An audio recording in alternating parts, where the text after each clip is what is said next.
Чефо, здравей! Здрасти, брат. Чефо, на колко си години? На 29, скоро 30. Скоро 30. За 30 години живот, почти 30 години. Какво е най-важното в живота според теб? Да искаш да си полезен на другите. Защо? Защото само така твоите дела могат да останат в дългосрочен смисъл в обществото. Когато гониш само своето преуспяване, ти забравяш, че ние сме част от един народ и едно общество. Тоест, в тази връзка какъв съвет би дал на по-младите хора, на младите хора?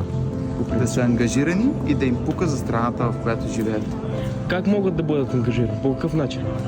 Като се информират от правилни източници и не позволяват лошите да ги манипулират, защото лошите искат да го правят това на ежедневна база. Днес говорихме и за лоши и за добри медии в България. Според теб има ли независима медия в България?